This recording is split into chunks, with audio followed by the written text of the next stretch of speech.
Hello, mic testing. Hello, hello, testing.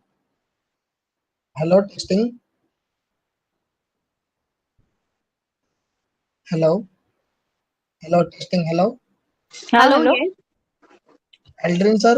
Hello, ma'am. We are testing. But Just a, just a second. just a minute, just a minute. Okay, okay, okay. Hello, testing. Hello, mic testing. Hello. Yes, sir. Is it is coming, sir? Hello, testing. Okay, sir. Okay, sir. We are ready now. We are ready. We are Hello, ready. We can start. Aldrin sir. Hello, Sorry ma'am. We for are interrupt. testing. Just a minute. Just a minute. Okay, okay, okay. Should I start? Yes, sir, sir. Okay. Yes, Thank yes, you. you can start. Okay, okay. Thank you. So, first and foremost, thanks a lot to Khalsa College as well as Dr. Gauri and her team for giving me an opportunity to talk about opportunities in food processing post COVID-19. So, as we all are facing some challenges because of the lockdown and the coronavirus in general, but I'm very optimistic like always, and I feel a lot of new things will come up in the new normal that will get defined post COVID, probably next 6 to 12 months. So, I want to discuss about a lot of those opportunities. I'm assuming a lot of students are on this webinar. So, what they should look at, how they can actually look at starting up something on their own. So, without taking too much time, I want to put forward some of the facts that might be already known by most of us, but it's always good to know so that, especially if you want to go into a typical manufacturing kind of a setup in food or food processing, these are some of the factors that you should consider because most of your raw material is regional and seasonal. So, having a good knowledge of where your raw material is going to come from, how many months it will be available is very essential. So this slide over here will it talks about and tells that India is in top two or top three for almost everything. So if you want to check, if we talk about fruits, vegetables, edible oil seeds, pulses, for that matter, even milk or dairy products. India is number one or number two, or at the most number three in each and every category. So uh, the next statement I'm going to make might come as a shock to many people, but let me tell you that our population of 130 crore or close to 135 crore, the amount of food that we need per year, India actually manufactures more than that. So we have a surplus as a country. We have a surplus as far as all these products that I just mentioned. The challenge is at the same time that still many people are going hungry. So it's not that India is not producing enough. It's just that the supply chain or the distribution or reduction in post-harvest losses is something that could also be opportunities for some of the students or some of the startups who are looking up to start something on their own. So what I'm trying to say is that India has a surplus production, but at the same time world is hungry. So export could be one big area that Indians should tap into. And some of my later slides I'm going to show you what are some of the large producers that India is exporting. And even though we are the largest or top three, definitely one of the top three producers of all of these things that you see on the screen, we are still having a very minute or very small market share when it comes to the export trade that is happening across the world. So let's also look at, so we looked at some of the quantitative things on the previous slide, but let's also look at some of the qualitative things. So India has the second largest arable, what is basically the land that is used for farming. So we have a very large amount or parcels of overall farming land available to us. We also have diverse, and in fact all 9 agroclimatic zones are available across the country, which means that anything that can be grown anywhere in this world can be grown in India. So it's a very big boon that God has given to us, that we can actually grow whatever we want. We are getting round the year sunshine. A large amount of water is available in most parts of the country. So we have a potential to cultivate different kind of range of agriculture products that uh, could be the need in near future. We also have a vast pool of skilled manpower. I think we have more than a few thousands, I think 5 to 8 thousands of food technologists graduating every year. So we have large amount of skilled manpower. A lot of research is being done in this area across different agriculture universities or engineering universities. And like our population, which is what I call a double-edged sword, yes, it's large population, but it is also a good market. So we are looking at 130 crore population, out of which almost 45 crore population is falling in that middle class kind of a thing. So as we all know, we all consume maybe 3 meals a day. So you're looking at 130 or crore people consuming 3 meals. So around 400 crore meals a day, or 4 billion meals a day is what we need. Last line is probably one of my most favorite lines on this slide, and it says that India is adding almost 1.5 crore population every year. If you guys are familiar of, I know New Zealand has been in news for recently. So new population of New Zealand is around 40 to 50 lakhs. So we are adding 3 New Zealands every year, or almost half Australia every year, where Australia population is around 2.5 crores. So in 2 years we are adding an Australia, or every year we are adding 3 New Zealands. So just look at the kind of market that is available uh, for our produce or our manufacturers that will be coming up in near future. Few other things I have learned from my own experience, and I always tell people who are looking to get into some kind of food related business, especially maybe it's trading or even manufacturing. One is that you should always look at market backward rather than a product forward kind of you should have that kind of an approach. What I mean is, many people say, okay, a mango is abundantly available, it's going waste, I will process it, I will can it, and I will sell it. So this is a product forward kind of an approach. What they should be doing is a market backward. What kind of mango products are the market asking? Are they dehydrated? Are they in can form? Are they in retort form? Are they in frozen, freeze dried? So rather than saying I will make a product and go to the market, I would rather study the market and go backward and make a product. So right now, there's a lot of demand for, let's say, immunity booster or immunity boosting kind of thing. So the likes of vitamin C, even vitamin D3, zinc, a lot of these micronutrients is something that is a necessity. So the market is asking those. So taking those, or even like yesterday I was on one of the webinars, and one of esteemed panelists mentioned that a right amount of good fat is necessary every day, because most of the vitamins are fat soluble. So consuming the right fat, a decent quantity, a small quantity every day is important. And he mentioned virgin coconut oil is probably the best fat that a person can consume. So slowly and steadily, you'll start seeing market asking for virgin coconut oil as a product. So my main point is that go market backwards rather than product forwards. Secondly, there are a lot of underutilized or underutilized food, or especially fruits. So I do have a couple of setups in Konkan region, and we all know that jackfruit or kokum, or for that matter even mango, the other variants of mangoes other than, let's say, Alfonso, a huge chunk of those actually go waste.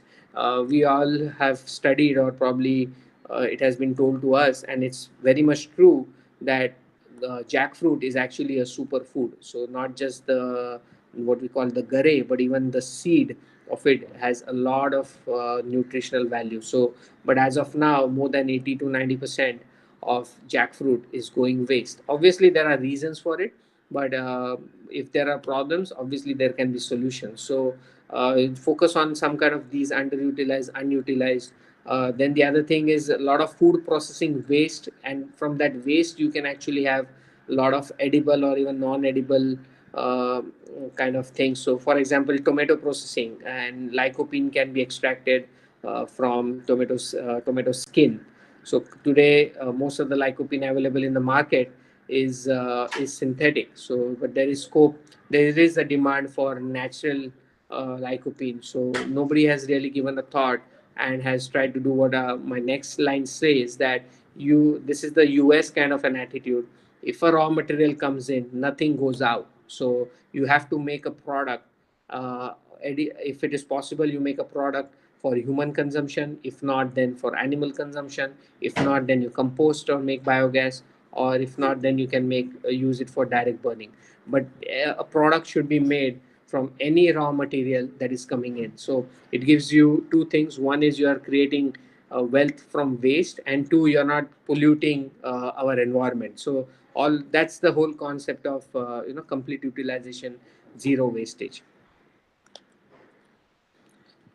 This slide, many of us have seen it before, and we keep talking about how India is an agriculture dependent country. More than 55 to 70% of our population or our people are dependent on agri or agri related jobs.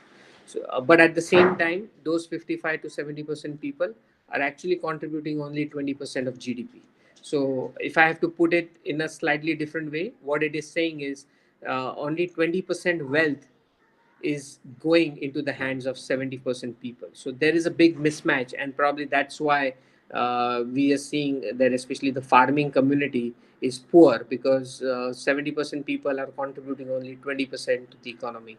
But I always like to look at the positive side. So I feel that in fact there is a big potential to add more value. So 70% people should be contributing 70% to GDP. So obviously everybody has a potential of adding more value. And in my previous slide I didn't use that word, but it's basically valorization, which is value addition. So we need to focus on adding value.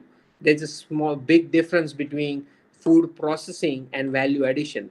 Unfortunately, most of things that we are doing right now is food processing. So mango pulping is just processing.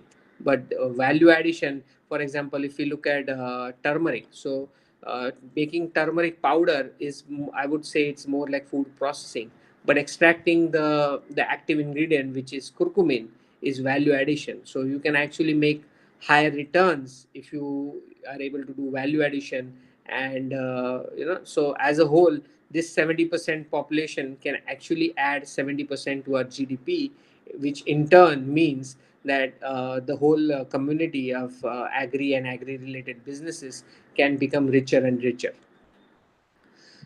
Similarly, we have read and also heard about numbers such as that in Western world, especially in US or France, almost 70 to 80% things are processed. Not just Western world, even Eastern world, like Southeast Asian countries like Thailand, Malaysia, are very big in processing. In fact, if you go to a typical A-class store, like any slightly higher end store, you will notice, especially in the beverages section, you will notice that there are so many products from Thailand and Malaysia in can, coconut water and kokum water, mangosteen, so many different varieties. All of those are available as raw material in India, but not available as a finished product in the form that they are selling. So the point being that processing will add, if you are able to add value, it will give you a higher return. Secondly, at the same time, it will also reduce post harvest losses.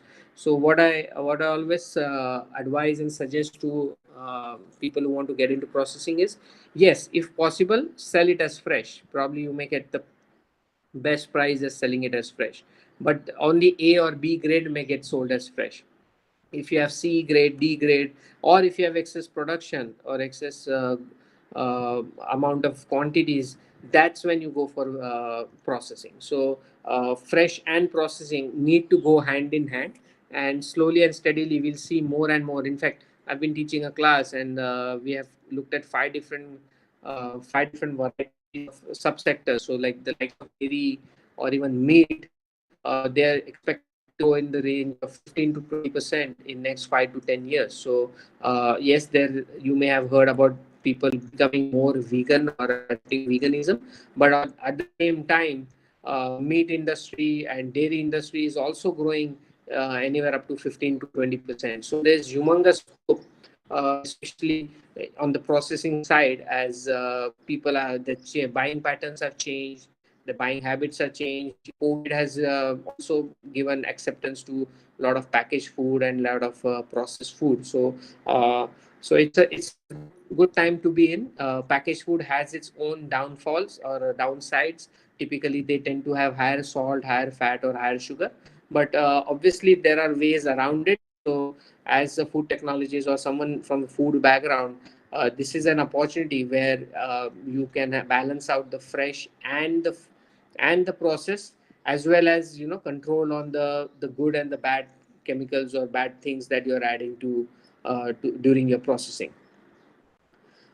Again, looking at some of the numbers, like how big is our Indian food industry or food market, and this includes your commodities like rice and wheat and all that, and also fresh as well as processed.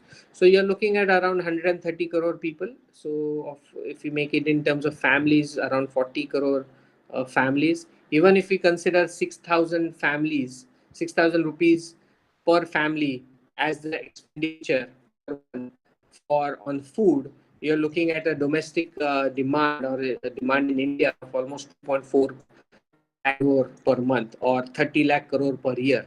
That kind of translates into $400 billion USD, which kind of moti ties into our 15 to 20% contribution to the GDP. I've been working with few European players where they're looking to import products from India as well as export to India. So I was doing some research and I realized the food sector in UK is around $100 billion. So of course the population is much smaller. It's only 6 crores, 6 to 7 crores. But if you look at the sheer volume of it, Indian food industry is 4 times bigger than the UK food industry. So there's a huge market within ourselves itself, and obviously outside of India. So like I've put it, Europe as a continent, it's around 1100 billion. So probably 2.5 to 3 times bigger than India.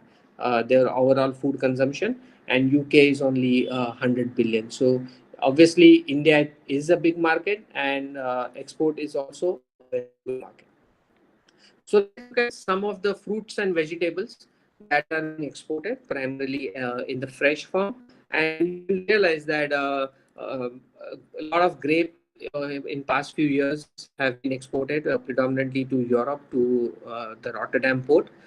You'll also notice mango is also getting exported, and India is at the seventh rank and has around 4% of market share of the overall export market, global trading that is happening. But what is the shocking part is that 40% of world's mango, whatever is grown in the world, 40% of that is actually grown in India. So shouldn't we be having 40% of the market share of overall trade that is happening in mango? So in other words, there's a huge scope. There are challenges, obviously, but there is a huge scope or potential of Indian markets, Indian mangoes getting exported. Then you're also looking at some of the other fruits, and you'll see that our contribution to the global trade is hardly 0.26%. I mean, almost as is negligible, and we are at 42 rank. We do export large quantities of onions, predominantly to some of our neighboring countries as well as to Middle East. And what I found was interesting was we are probably the largest exporter of this thing called gherkins, so cucumber and gherkins. So gherkins are those vegetables very similar to cucumbers, where they are put in vinegar or salt brine in glass bottle and exported primarily to Russia and those CIS and European countries. So again, this is a like a market backward kind of an approach that you can take. Oh, looks like that India is playing a big role in export of, and we are number one export in gherkin. So can we exploit that? or India is very poor in exporting like some of the fruits, especially mango. We are largest producers of mango. So why can't we be the largest exporter in the world? So there's a lot of potential out here. If you really study this data deep, you will be able to see some opportunities here. There is a government agency called APEDA, APEDA, APEDA. They have their own website, apeda.gov.in, and they publish all data of what is getting exported from India to which country in terms of value as well as volume. So if someone is really keen, they can break it down. What is India exporting? So we were working with some Belgian counterparts, and I sat down and I realized that what exactly is India exporting to Belgium, and what is India exporting to some of the other countries. So you can easily look at and find and hunt for opportunities in there. Let's also look at the cereal and pulses export that is happening. Obviously, India has a lot of rules and regulations. Like we all know, the tuar dal or all the dals seem to spike up all of a sudden. So typically, most of these are reg- uh, are not easily exported or not allowed by the government to export. But definitely, rice and especially basmati is one product that India exports a lot and typically has the number one, number two. India, Pakistan are probably the two largest exporters of rice, especially the basmati kind. But if you see some of the other things, groundnut, pulses, so there's huge scope for some of these to be exported in the fresh form. I didn't try to put the data for processed food because predominantly India's the amount of food that is getting processed is hardly 7-8%, and out of that also getting exported is much lower. So I have not put in any data for processed food, but obviously you can go to the website of APEDA or even some of the other EIC, and you'll be able to see that India is exporting a lot of even seafood. India is one of the largest exporter of seafood, largest exporter of meat, even a lot of snacks. So you will notice that there's a huge scope of exporting. But of course, don't forget that India itself has a huge market. So domestic consumption can also be huge. So there's going to be opportunities all across around you, whether in India or for export. Let's also look at some of the trends that we are seeing. They may or may not come to India. They may or may not come immediately, maybe 5 years, 10 years, 20 years down the line. But it's important to keep a track of trends globally, so that if you want to cater to those trends, you can cater, or you may be one of the first movers to cater to when these trends come into India. So obviously, a lot of people are moving towards natural products. So a lot of our what we keep calling our ancient wisdom and your spices, and what we keep saying, our masala dabba has a lot of ingredients which can boost your immunity. So a lot of these natural products are going to see more and more demand from the market. The customers will be willing to pay the premium to get your to will be willing to pay the premium to buy your products. Wholesome nutrition. So by wholesome, typically what we say is the five fingers. You have the macronutrients, your fat, protein, and carbohydrates, and your micronutrients of your vitamins and minerals. So the meal or whatever you're supplying, or whatever product you have, consumer will be asking for wholesome and not just either too high in any of the five things. So wholesome is going to be very important. Nutritional labels, what we also say, clean labels, so no added preservatives, no added sugar. So those kind of things are already becoming a big thing in the US especially, and in Europe. A lot of it will be, so people will want healthy and tasty. So typically there's a misconception that healthy food is not tasty, or tasty food is not healthy. So slowly and steadily we are seeing a lot of healthy and tasty kind of combinations coming in, and slowly and steadily the certification. So the key difference between a regulation and a certification is that regulations are mandatory and certifications are typically voluntary. So HACCP or ISO 22000 or BRC, any of these certifications are voluntary, but slowly and steadily you'll see that they start becoming mandatory, in the sense that the consumer will start asking that is this ISO 22000, has the food safety management system been implemented? Is it BRC compliant? Is it halal compliant? Is it organic? So a lot of certifications will start becoming, if not from the government side, they become mandatory. At least from the consumer will start asking for it, and indirectly make it mandatory. One other trend which I have not mentioned here and is becoming very big, especially in the Western world and even in India, is the whole concept of plant protein. So, Western world typically consume, the main source of their protein is non-vegetarian, either the red meat or the white meat. So slowly and steadily they are moving away from it, and they're looking at a lot of plant meat or mock meat, artificial meat, where the source of the meat or the source of the protein is actually plant protein. So you'll have like the egg substitutes coming from all vegetarian sources. You have meat coming from all vegetarian sources. So there are many multi-billion dollars or unicorns that have already been happened or created or have become in US, and slowly steadily we are also seeing that trend in India, where already soya protein is one of the most commonly used substitute. But sooner or later you'll start seeing rice protein and like all the pulse protein and so many other sources of vegetarian proteins will become a bigger trend. Let's also look at some of the current trends in India. We looked at the trends globally, which may or may not sooner or later come into India. But some of these trends that I have listed on this slide are already in India. So the consumer is already asking safe food. Even prior to COVID, he was asking. During COVID, definitely he's asking, and probably post COVID, he will be asking even more. So safe food across the value chain from farm to fork will be the thing. So I have seen some of the photos going viral where a hotel is being delivering something, and they have put temperatures of each and every person in contact, right from the chef all the way till the delivery boy. So it could be a marketing thing, but it may become a norm or a expectation from the consumer that they're looking for food safety right from farm all the way to fork. Obviously, convenience is becoming very important. Probably that's why a lot of these likes of Swiggy's and Zomatos are doing a lot of business. So as more and more women get into the workforce, they will be needing, they will be looking for convenience, because lesser and lesser time is actually being spent in the kitchen. So convenience food, ready to eat, ready to cook, even frozen parathas, frozen peas have become a part and parcel of our daily consumption patterns.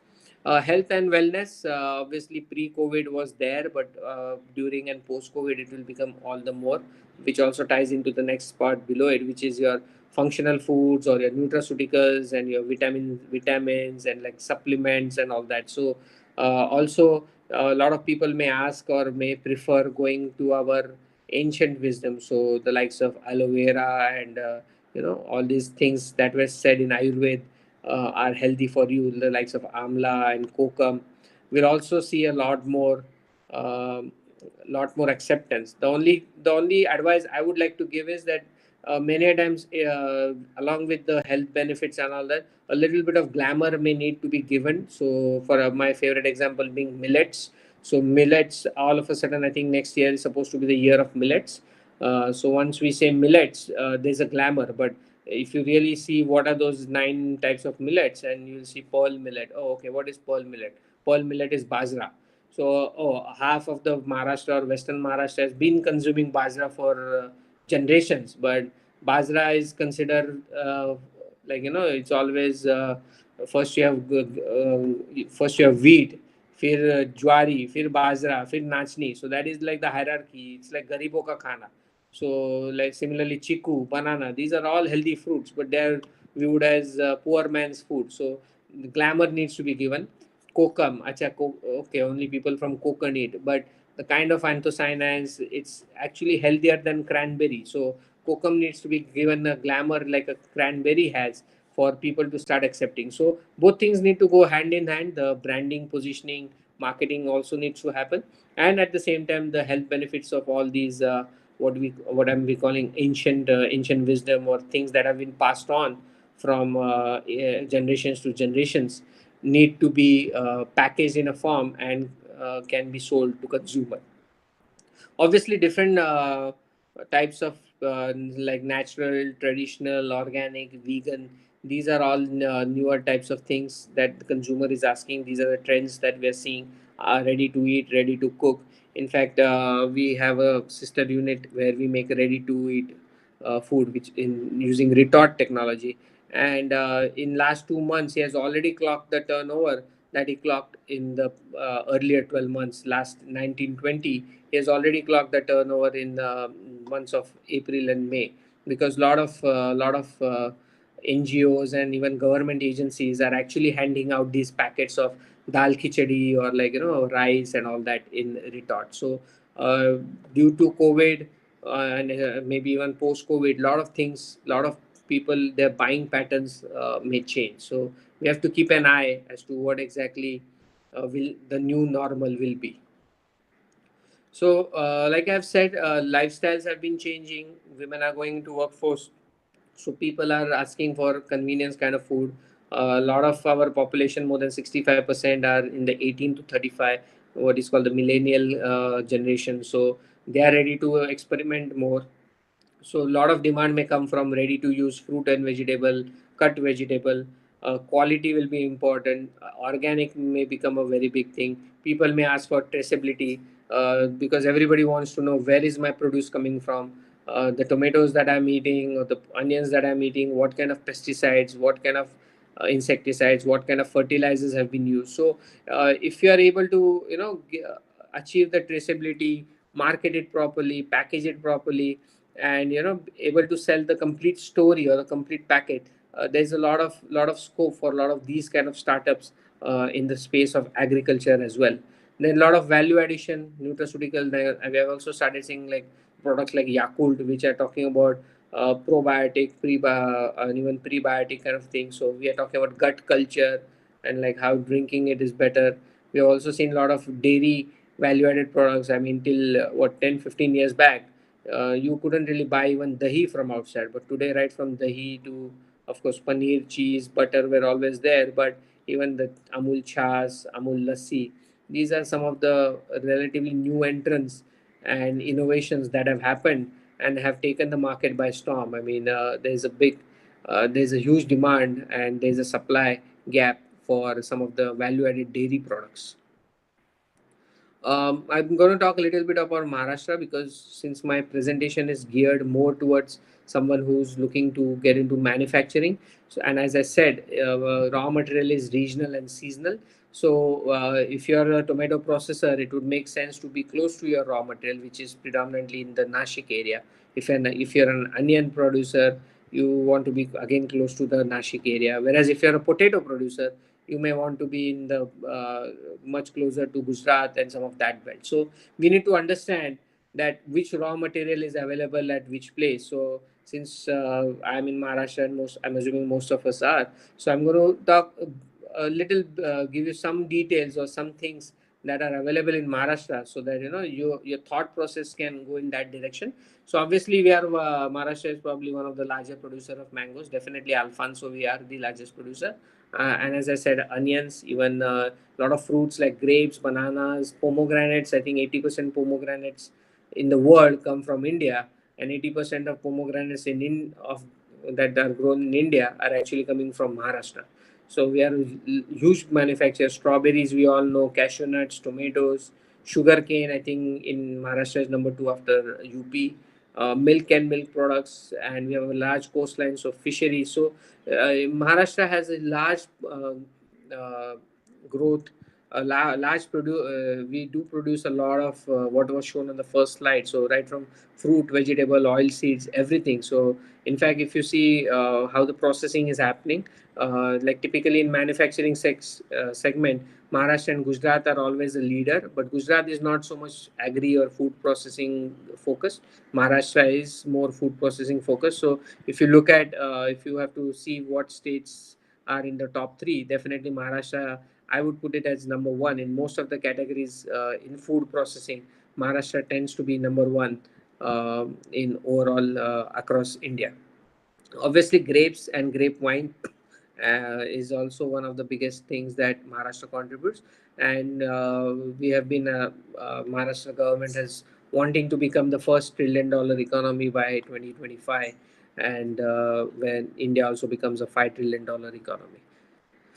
But obviously, with a lot of opportunities, there are a lot of challenges. Otherwise, most of these opportunities would have been already taken up by someone. So we need to understand what are the challenges because of which some of these opportunities nobody has been able to take them or crack them. So you are looking at where quality and quantity of fruits and vegetables is an issue. Many of times, the kind of varieties we need for processing are not available. So like our oranges are those loose jacket, whereas if you look at the oranges that get processed in US, they are those what they call tangerines, so they are like hard jacket. So either in Florida or California, whereas ours are typical those Nagpur oranges, which are loose jacket. Similarly, guava, typically the guava that gets processed is the pink guava, not so much the white guava.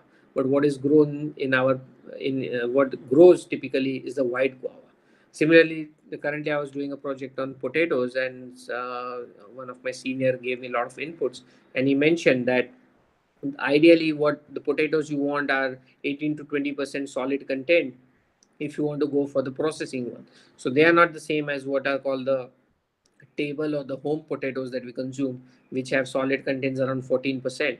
The reason being, if the solids are less, water is more. So during your frying process, the water gets replaced by oil. So what happens is lower the solid content, the more oily your final produce gets. So if you are putting up a French fries, a frozen French fries kind of a company like a what is that, Hyphen and McCain, what you need is a 18 to 20% solid content kind of potato. So which originally the seeds came from outside India.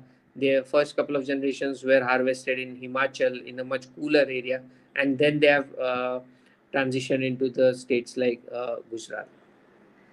So we have to understand that if you want to process, we need to get into the varieties that are processable for whatever, whether it's fruit, vegetables, cereals, pulses, whatever we are talking about. Secondly, our productivity is also low. We keep hearing about how Israel is growing so much per acre. There's that. It's a fact. We have to accept it. So our productivity is per acre or per hectare is much lower. Also, our land holdings are small because traditionally our land gets distributed. Father has 10 acres. He has three sons.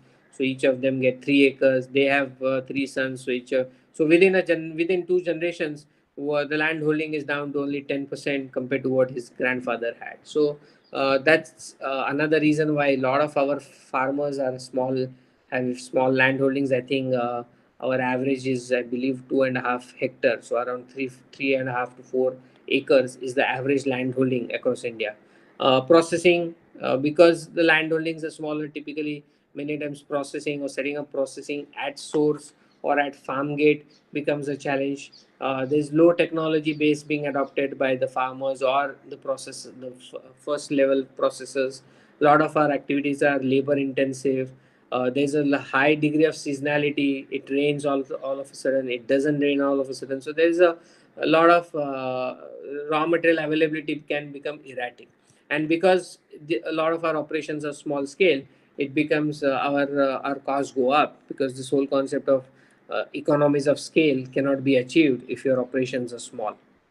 So I'm going to leave you with some food for thought, and I don't know if we can take questions. I'm free to take questions, or anybody wants to contact me later on, they can contact me as well. So I'm going to leave you with some food for thought, some out of the box kind of ideas that I'm going to give. One is mango peels and stones. We all know India does process a lot of mangoes, especially Maharashtra and the southern states of Andhra Pradesh, Telangana, even Tamil Nadu. But typically, the skins and the stones, the koi that we say in Marathi, are either thrown for burning or compost. So they do have a lot of health benefits. As you all know, some people do eat mangoes with the skins. So obviously, it's edible, and we know that animals do eat the skin as well as the stone. So it's that it is edible. The mango stone or the kernel can be converted into mango kernel flour or you can also get mango butter. It again, I will always have a disclaimer saying everything has its own challenges, but unless you try or do something, you know, position it differently, how you going to succeed? So there is so much that can be done from these two ways, which are totally having almost close to zero value right now. Similarly, rice bran, we all know the technology was primarily developed in India of rice bran oil. Uh, but uh, but rice bran by itself, where if the oil is not extracted, like in Konkan region, there's no rice bran oil factory. So all of the rice bran today is actually going as animal feed. Whereas is the rice bran, which is the real thing. I mean, that's the reason why a brown rice is more expensive than a white rice. It's for that bran. So at the rice level, it's more expensive, but when it gets separated out, and the good part is separated out, actually it drops value. So today rice bran is getting sold at 13 rupees a kg, where in fact it should actually be sold at 100 rupees a kg. But the reason is because nobody has been able to crack it and convert it into a human feed kind of a product, at animal feed, or for having non-edible oil out of it for soaps and all that. Nobody's going to pay you more than 13-15 rupees a kg. So you need to think about it. We all now know about wheat bran, so it's an accepted thing. People are paying more for wheat bran biscuits. Obviously they'll pay more for rice bran biscuit. Another key side note, rice is probably one of the few things where people have no allergies to it. Everybody has allergies to grains and soya and nuts and everything almost, right? Even wheat. So you have gluten allergies, you have milk allergies like lactose intolerance. So everything more or less has allergies. Rice or rice protein is probably one of the few things which has no allergies to it. So if you look at weaning food or baby food in US or in Western world, you'll realize that it uses rice protein as a source. So that's another a big value add product that can be made. Similarly, cane wax, sugar cane, as we all know, huge amount of sugar cane is crushed and it has wax on it. That wax is again edible, but nobody is really right now removing it. That can be used instead of carnauba wax or any of the other wax, which is which is edible. And as of now, all the edible wax is actually imported, not made in India. So there's another opportunity. Similarly, jackfruit, I mentioned 80% is going waste, but there are so many other applications, edible as well as non-edible. Lot of In lot of places, especially in countries like China, they are using it because jackfruit has latex, so they're using it as a binder for concrete. So that increases your strength when you make roads. So if possible, yes, you should make animal human consumption then animal consumption, but as of now it's going waste. So this is something that you're still creating some value out of waste. Another product which is very close to my heart because it comes from Konkan again is cashew apple. Cashew apple has almost 6 times more vitamin C than oranges, and is I think 10-20% more than amla. So it's probably the most vitamin C rich fruit or food available anywhere in the market. But 22 lakh metric tons of cashew apple goes waste every year only in the two districts of Ratnagiri and Sindhudurg. So even if we are able to capture that and come up with some immunity kind of product, not necessarily immunity, but any kind of products, definitely it can have a good market. Another of my favorite example is a groundnut. So especially if it is mechanically extracted oil, what you are left is what we call paint.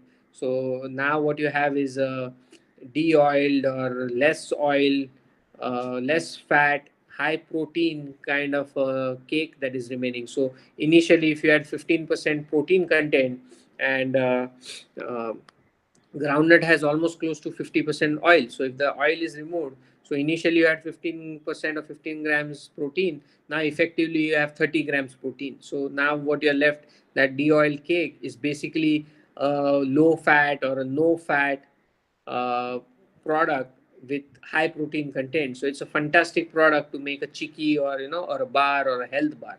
Unfortunately, today also most of the de-oil cake, especially for of groundnut is going as cattle feed, or what we call pained. So there's some potential in some of these things, where a lot of value can actually be generated from waste.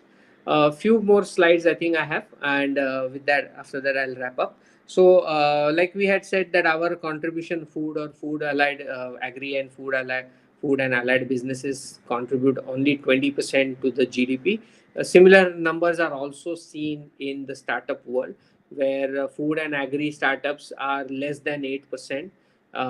This whole startup world is dominated predominantly by IT and other services kind of a thing. So more and more food startups, innovations in food need to come up.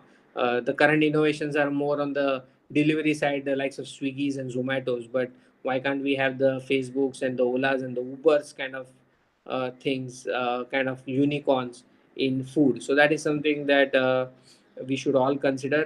It's a booming sector, but still we have hardly 8% of overall companies who are registered with government of India. Only 8% of them are from food and agri sector. This is, I think, my last slide. So, people who want to become or have a startup, typically there are these 5 components that you should have.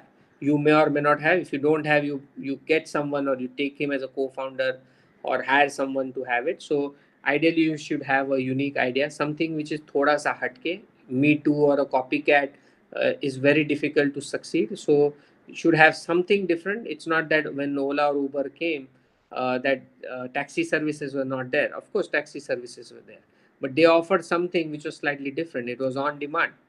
Whenever I need the Ola Uber guy doesn't say no.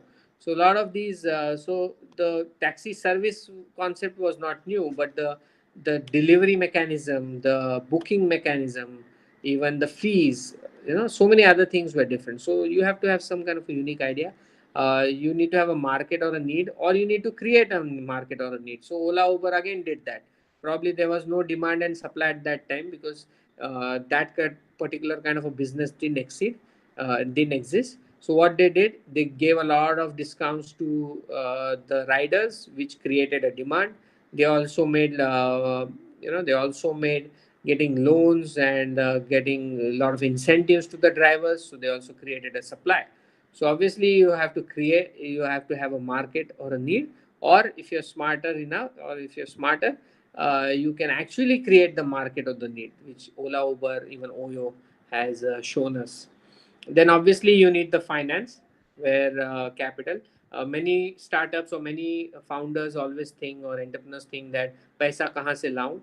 In this chart, I would say probably finance is still one of the easier. I'm not saying it's easy, but it's definitely one of the easier thing or easier pieces to have than some of the other pieces. So finance is definitely not a biggest hurdle. It is a hurdle, but having your idea, if you have a good idea, if you have a good business model, there are many people, there are a lot of angels, VC funds, PE funds, who are ready to fund you. So don't hold yourself back because you don't have money. Money can be made available, but you need to have certain idea. There has to be a market, there has to be a paying customer, there has to be some scalability to your model, and money will definitely come. In many cases, especially if it's a food manufacturing kind of a setup, supply chain is very crucial. Your backward linkages as well as your forward linkages, what you also call first mile delivery, last mile delivery, is very crucial. Getting your produce from the farm to the wherever your primary processing is going to happen, and your last mile delivery, where your product is there, but how does it get to your customer? So the whole supply chain is probably very very important, or especially because in India it's very expensive. Your total cost of your product, so if you're selling a product at 100 rupees MRP, your supply chain chunk is going to absorb almost 25% of it, whereas if you look in the US, it's hardly 7%. So again, that is a scope for opportunity. Like there is inefficiency of almost 18% that's in the whole supply chain. So you can come up with a startup which will actually try to derive efficiencies in the overall supply chain of food from farm to fork, right? And then obviously regulatory compliances is something that we should always be aware of, because we don't want to do anything wrong or illegal. So all of these factors together, you may have some of it, you may outsource, you may hire someone else, you may say take someone as a co-founder, and all of these five things together, you balance it. And so, like my last line says, startup is like an orchestra having playing different instrument but in one tune. So all of these, if they are in tune, then the startup will be successful. So I hope you have liked my presentation, and I encourage whoever has the inclination, definitely you should consider becoming a job giver than a job seeker, because our country needs more job givers than job seekers at this point in time. So, and it's obviously a great opportunity and great times. The new normal is going to throw up a lot of opportunities. Yes, a lot of people may lose a lot of things, but we should always look at the positive and look at what new opportunities can come in. And if anybody has any questions post our session today, feel free to contact me. I'm, I think, available almost 25 hours a day on my WhatsApp. I'm sure others would agree with that. So feel free to WhatsApp me and expect an answer within half an hour. Okay. So if any, I don't know, Gauri ma'am, do we take questions now or? Sir, what happens is earlier there is some technical issue, so we will like to take 5 minutes introduction because audible. I mean, 5-10 minutes. Nobody has able to hear us, and then we'll start with the question answer session. Okay, fine. Okay, okay, But I am done. Thank you. okay, okay, sir. Okay. Thank you, sir, for your this informative session. Hopefully, all the students got insight regarding startups and how to go about it post COVID. I would just like to introduce sir because first 5-10 minutes there is some technical issues which is solved. But still, I want to introduce my speaker today. He is young, dynamic technocrat having almost 20-year experience in varied field in India and USA. He is a chemical engineer from ICT and MBA from USA. First generation social entrepreneur, founder, managing director of Exelon Foodbio Advisors Private Limited. It provides technical and management consultancy for startups and small entrepreneurs in food industry.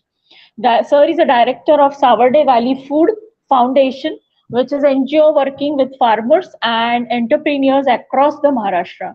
He is a proprietor of Exelon Basket, which manufactures mostly carbonated and non-carbonated beverages with interesting flavors such as jeera masala, mango, orange, lemon, ginger, kokum, and solkadi. In fruit wine beverages, it manufactures the exotic fruit wines such as mango and jamu. He received Best Innovative Innovation Award at Global Kokan Conclave for Exotic Fruit Wine by Sri Suresh Prabhu, which is an honorable minister of Commerce and Industry, and by Sri Uddhav Thackeray.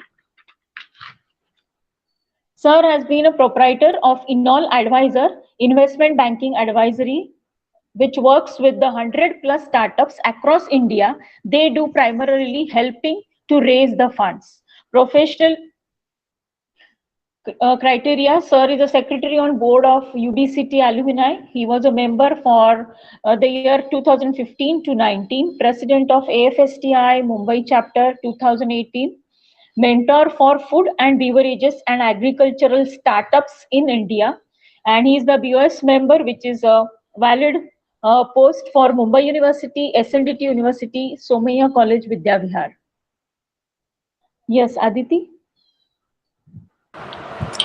Thank you, Gauri ma'am.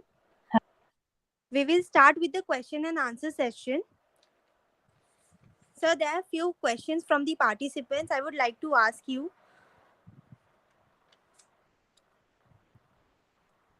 Sure. Yeah. The first question is China is manufacturing a large scale of active pharmaceutical ingredient which India is taking for manufacturing of drugs. How can we manufacture it in India? Please explain. Uh, See, let us try to understand the two parts of the manufacturing segment. One is the technology or the IP, the intellectual property, and two is the cost of manufacturing. So I'm currently working with not API, but a specialty chemicals where those chemicals go into making of APIs. So what happens is we have the technologies. In fact, we have a lot of talent. We have a lot of PhDs and doctors, people strong in chemistry, pharmacy, and all that, who are capable of making those products in India. And there are already many companies. There are a lot of specialty chemicals, APIs, formulation companies in India who are doing it. But let us try to understand that what China has done, especially in last 30 years, is they have created a business model or a manufacturing model where nobody in this world is able to compete. So what they are doing is they are producing at mass. They are produce most of their entities are government owned. So making profit is not the thing for them. For them, it is generating employment is important for them. Their labor laws don't exist, so people are working there for 12 hours, 16-hour shifts for not a lot of payment. So it is very easy for us to put a comment on Facebook or in a private conversation that we should boycott China or whatever. But it is not going to be that easy because there are so many different challenges that we face.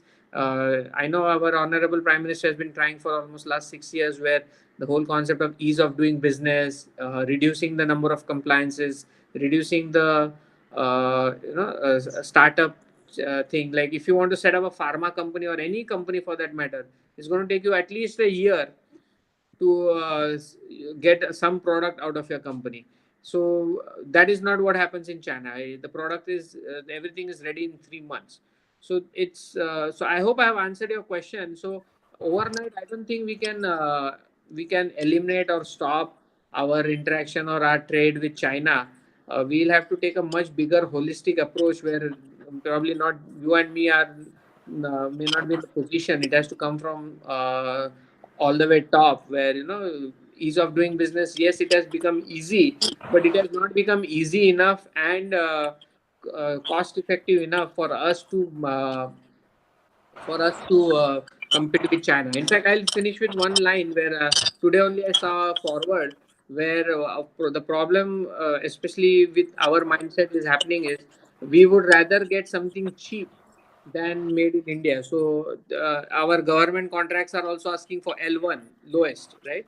So till we have that kind of a mindset, and till Chinese products are cheaper than products that are manufactured in India, I don't see how we can eliminate the dependency of China, especially in the API domain where they are going for making your actual medicines or your drugs. The next question is, can you please give some more details related to APEDA? Like what is NOP and NPOP for? Okay, so APEDA is the government agency that works for Agriculture and Processed Food Department agency. So if you are exporting anything, you have to be registered with APEDA. NPOP and NOP are basically organic certifications. So you have there were two ways you could get organic. One was the PGS, which was the Participatory Guarantee Scheme, which was like a group audit. You create a group of 10 and then you self audit each other. Or you can get a NOP or NPOP from a certifying body like I think there are few certifying bodies. You can Google them, OneCert and EcoCert and like few of them. So the APEDA has nothing to do really with and they are a body that has who look after the export part of things, whereas NPOP and NOP are the organic certifications, which are being and the certification is again done by third parties, like I just named, NPOP and this. Similarly, but organic certification applies only at the agri level. So if you are making a food product, what is applicable is what is called Jaivik Bharat, which falls under the domain of FSSAI. You can look it up on FSSAI's website. You'll see the whole how to get Jaivik Bharat, what is it that is covered under it, and other don'ts and do's are covered in there. Okay, sir. So the next question is, what is the source of exporting of fruits and their quality guidelines of fruits? Explain. See, that's a gray area. There are no quality guidelines per se on the fruit, and I'll tell you what I mean. Like if you go to FSSAI, there are standards for milk. So cow milk, buffalo milk, that too for every state, how much fat content it should have, how much solid not fat it should have.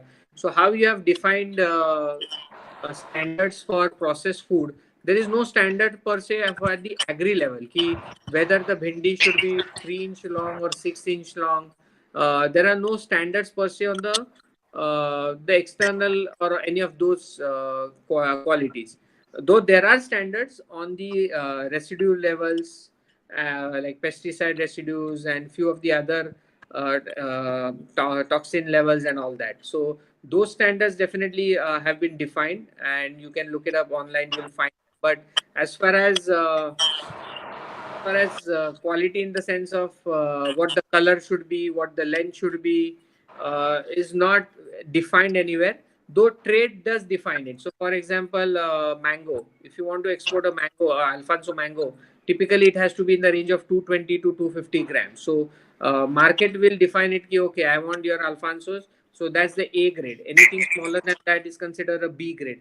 Anything smaller than that is considered a C grade. Similarly, in cashew nut, we have that. We say 280, 320, 340. So as the number keeps increasing, that means cashew nut size goes decreasing, because effectively what you're saying is 280 means 280 cashews will fit in 1 kg.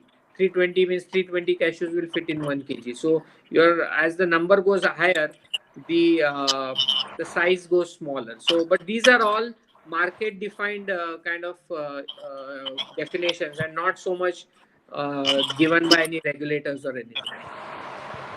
Okay, sir. So the next question is, once student became postgraduate in nutraceuticals, what is the primary steps to be taken towards being entrepreneur or a manufacturer? How to go about marketing and branding of the products in market, since they prepare products toward target audience which can have market potential? See, if this is not like a Karan Johar kind of a thing, there is a script, and exactly if you follow this, you take two heroes, two heroines, and do it. So, unfortunately, it's a very difficult question to answer. Uh, One thing you can definitely do is maybe take up a work experience of couple of years, work for a mid-sized company to understand how a particular company does it, or talk to different people. You need to get some exposure as to how different things are done. In marketing also, there are many different marketing by itself is a huge field. There is what we call ATL BTL activities, like above the line, below the line. Today you have the social media, you have what you call the influencers. So a lot of these nutraceutical products, health supplements may actually need influencers, so people are talking about it, or bloggers, or the likes of how you have the likes of Luke Coutinho or all these guys who talk about, oh, I consume spirulina on a daily basis, I like spirulina cookies. So there are there are people doing PhDs in marketing.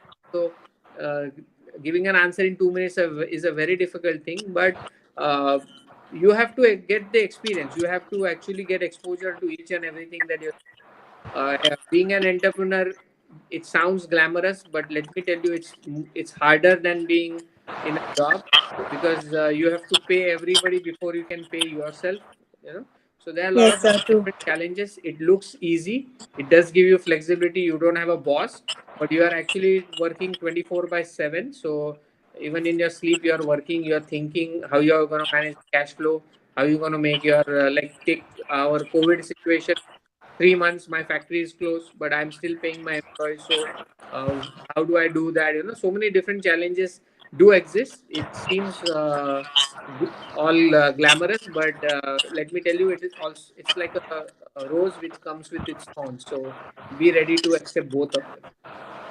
So the next question is, under Atmanirbhar Bharat, support of rupees 1 lakh crore funds towards agri infrastructure development of dairy and animal husbandry, special focus on micro food enterprises is given.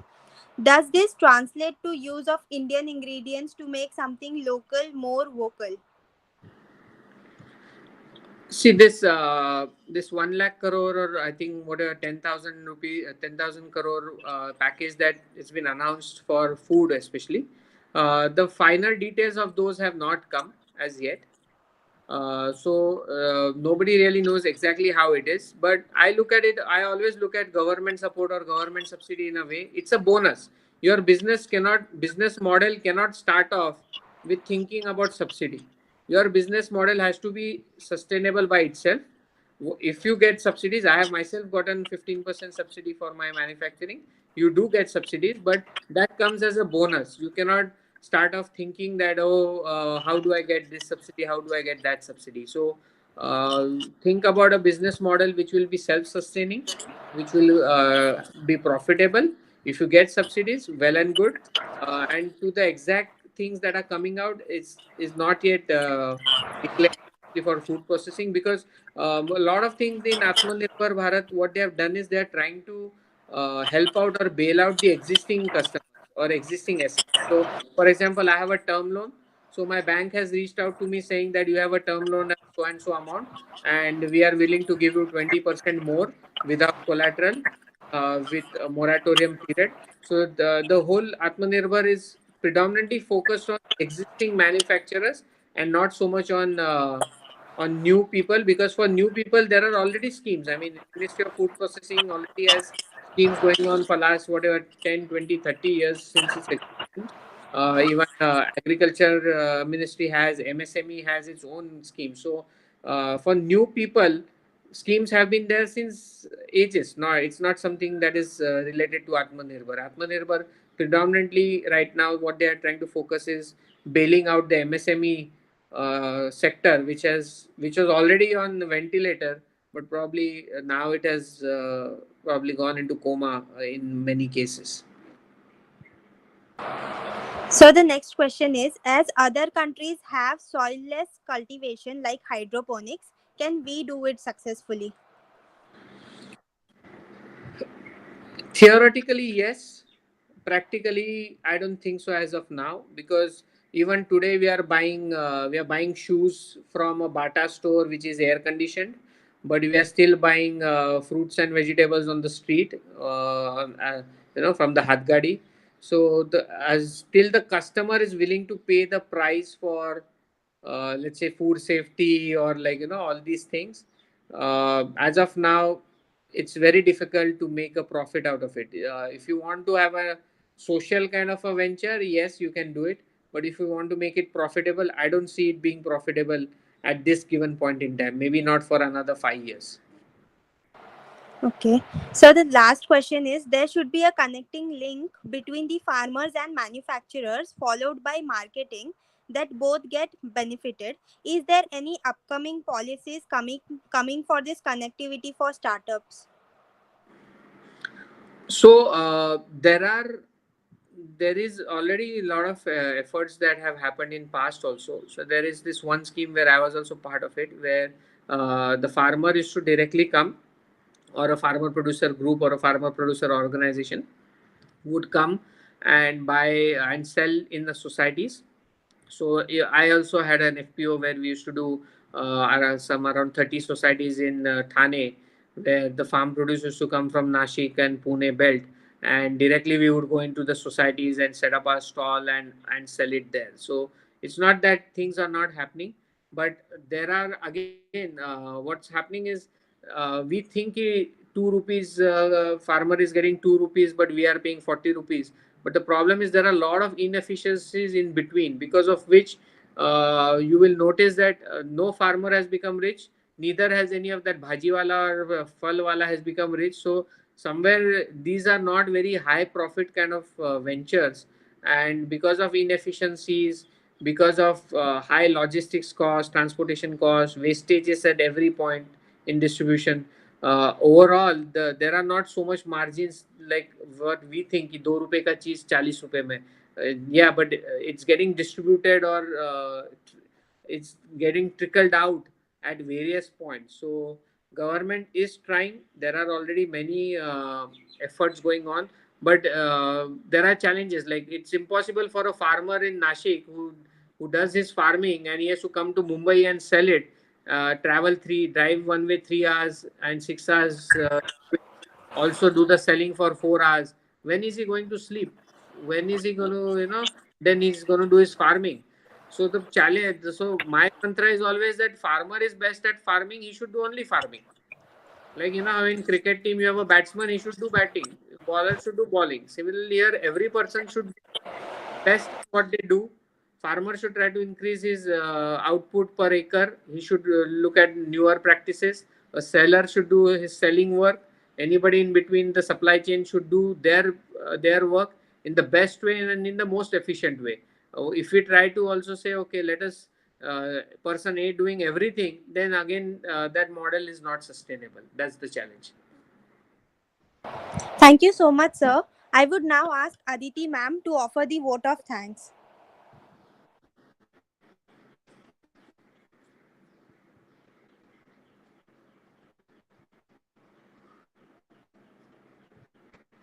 Thank you, Suhana. Thank you, sir, for giving us your valuable time and a very informative lecture. Sure. Thank you for highlighting an opportunity available in India for the budding entrepreneurs. As rightly said by you, there will be a huge scope for cut vegetables, fruits, nutraceuticals, functional foods, and agri wastes. Thank you so much, sir. I would Sure. like to thank our principal, sir, for always encouraging and supporting us. Nextly, I would like to thank our HOD Gauri ma'am for being the guiding force throughout the webinar. I would also like to extend my gratitude to my colleagues Subhashini ma'am and Suhana for looking after the entire proceedings. This webinar would be incomplete without the technical support of our IT team, Alrin sir, Sham sir, and Ashish sir. And lastly, I would like to thank our participants for such an overwhelming response. Thank you so much, sir, once again. Thank you. A small announcement regarding the feedback and the certificates I'll make again since you have missed it out in the beginning. The feedback link has been displayed in the description box, and we are also going to put it onto the Telegram group that you've already joined in. The certificates will be reaching the candidates in the next 15 working days. So we hope you kindly cooperate with us and no queries regarding the same will be entertained. Kindly be patient with the certificates. Thank you. Thank you so much.